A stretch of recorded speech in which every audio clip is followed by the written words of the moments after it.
নমস্কার বন্ধুরা, আপনারা সবাই দেখছেন সরকারি সংবাদ ইউটিউব চ্যানেল। বন্ধুরা, ইতিমধ্যে কিন্তু মমতা সরকার আরেকটি প্রকল্প থেকে ২৫,০০০ টাকা করে দেওয়া শুরু হয়েছে। তবে বন্ধুরা, এটা কিন্তু কোনো নতুন প্রকল্প না। এই প্রকল্পটা কিন্তু অনেক আগেই মমতা সরকার শুরু করে দিয়েছিলেন। আপনাদের মধ্যে যারা এটাতে আবেদন করেছেন, তারা কিন্তু এই পঞ্চায়েতি ভোটের আগেই কিন্তু আপনাদের ব্যাংক অ্যাকাউন্টে এটা ঢুকে যাবে। এরই সাথে বন্ধুরা, আপনাদের মধ্যে যারা আবেদন করেননি, তারা কিন্তু অতি দ্রুত এটাতে আবেদন করে নেবেন।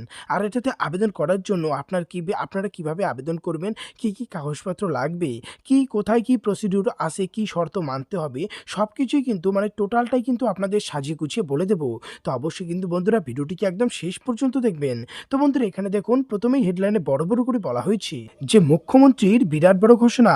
এবার ছাত্রছাত্রীদের ৫,০০০ টাকা, ১০,০০০ টাকা, ৩০,০০০ টাকা থেকে ৪,০০০ টাকা পর্যন্ত দেওয়া হবে। কিভাবে আবেদন করবেন, এটার জন্য কি ডকুমেন্টস, ফর্ম কোথায় পাবেন, সবকিছু আপনাদের ডিটেলসে আমি বুঝিয়ে দেবো। তো বন্ধুরা, যদি আপনারা আপনাদের বাড়ির ছেলেমেয়েদের জন্য এই টাকাটা সরাসরি ব্যাংক অ্যাকাউন্টে পেতে চান, তাহলে কিন্তু অবশ্যই ভিডিওটিকে একটি লাইক করে দেবেন। আর এর সঙ্গে লাল রঙের সাবস্ক্রাইব বাটনে ক্লিক করে পাশের বেল নোটিফিকেশনটা অল করে দেবেন। বন্ধুরা, আমরা প্রথমেই দেখে নেব যে কোন ক্লাসের ছাত্রছাত্রীদের কত টাকা করে দেওয়া হবে। দেখুন বন্ধুরা, আবেদনকারী যদি দুটি কন্যা সন্তান থাকে, তাহলে স্নাতক পর্যন্ত পড়াশোনার জন্য ২৫,০০০ টাকা দেওয়া হবে। এছাড়াও ক্লাস 11-এ পড়ার সময় ৪,০০০, ক্লাস 12-এ ৫,০০০, আইটিআইতে পড়লে সেখানে ৬,০০০ টাকা।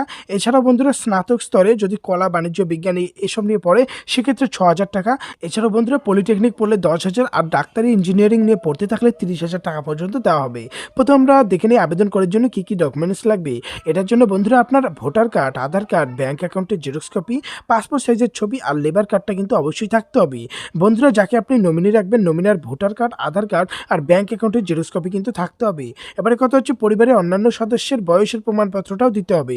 মানে যে আবেদন করবে, তার পরিবারে যে কয়জন লোক রয়েছে, তাদেরও কিন্তু ভোটার কার্ড, আধার কার্ড, জন্ম সার্টিফিকেট, অ্যাডমিট কার্ড সবকিছু কিন্তু জমা করতে হবে। বন্ধুরা, আবেদনের জন্য কিছু শর্ত রয়েছে, যেমন পারিবারিক উপার্জনটা ৬,৫০০ টাকার বেশি চলবে না। আর ১৮ থেকে ৬০ বছরের মধ্যেই কিন্তু মানুষ এটাতে আবেদনটা করতে পারবে। আবেদনের পদ্ধতি, বন্ধুরা, প্রকল্পটার নাম হচ্ছে সামাজিক সুরক্ষা যোজনা। এটার অফিসিয়াল ওয়েবসাইটে গিয়ে আপনারা অনলাইনে এটার জন্য আবেদন করতে পারবেন। যে কোনো অতিরিক্ত তথ্য সহায়তার জন্য এই ফোন নম্বরে যোগাযোগ করে আপনারা কথা বলতে পারবেন।